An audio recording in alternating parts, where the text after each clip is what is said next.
Shalom, selamat pagi saudara-saudari di dalam Tuhan. Kiranya berkat rahmat serta sukacita yang dari Tuhan Yesus Kristus Allah kita selalu terpancar dalam kehidupan kita dimanapun kita ditempatkannya.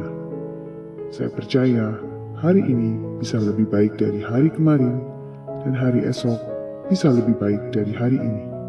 Karena Tuhan Yesus selalu memberikan hari baru, kesempatan baru, serta kekuatan baru setiap harinya bagi kita anak-anaknya.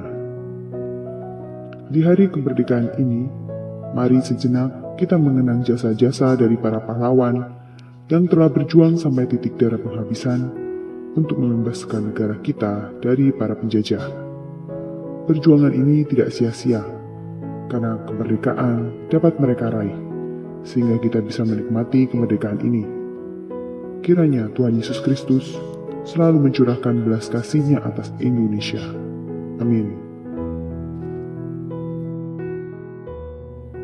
Alkitab menjelaskan tentang akar dari segala penjajahan yang terjadi dalam sejarah manusia.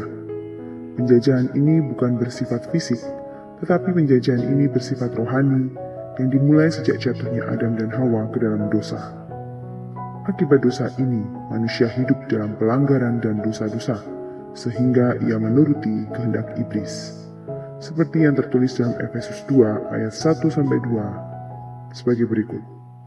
Kamu dahulu sudah mati karena pelanggaran-pelanggaran dan dosa-dosamu.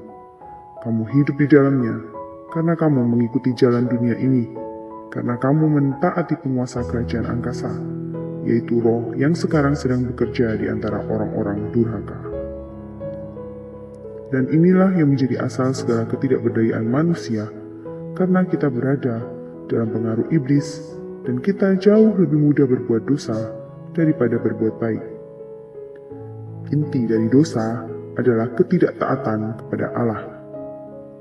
Untuk memberantas akar dari dosa-dosa ini, Tuhan Yesus datang untuk mengalahkan ketidaktaatan itu, sehingga dengan demikian dosa itu dikalahkan. Seperti yang tertulis dalam Filipi 2 ayat 8 sebagai berikut.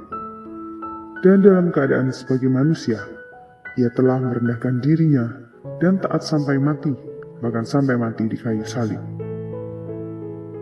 Melalui penyalipannya, Sang Firman yang menjadi manusia, melepaskan tubuh kemanusiaannya, yang dikenakannya itu dari dosa yang berarti ketidaktaatan.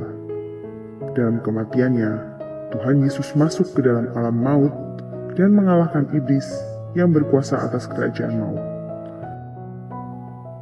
Hal ini tertulis dalam Ibrani 2 ayat 14 sebagai berikut.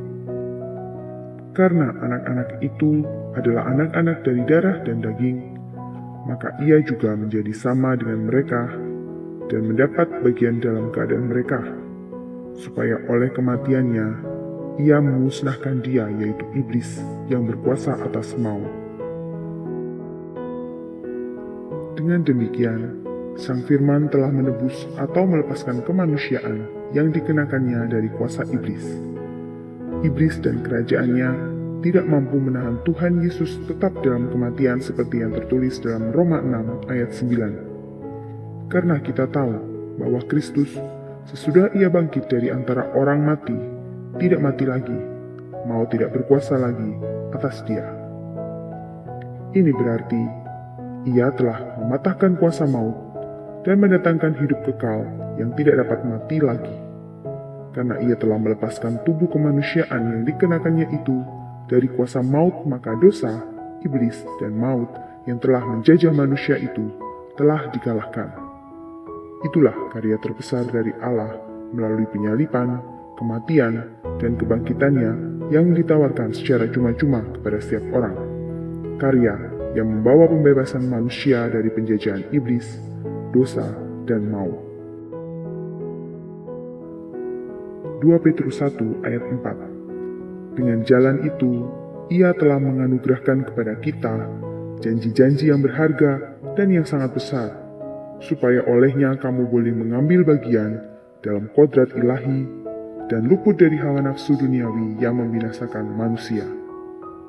Tuhan Yesus menganugerahkan kemerdekaan dari akar segala penjajahan. Mari kita berdoa. Terima kasih ya Tuhan, atas kemerdekaan yang telah Engkau anugerahkan secara cuma-cuma kepada kami.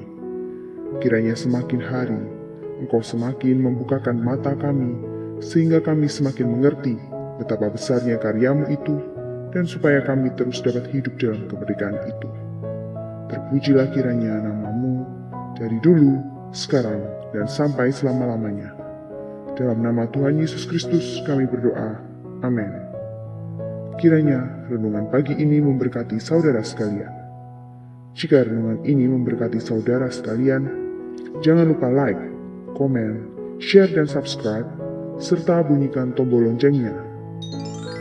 Shalom, selamat pagi, Tuhan Yesus memberkati.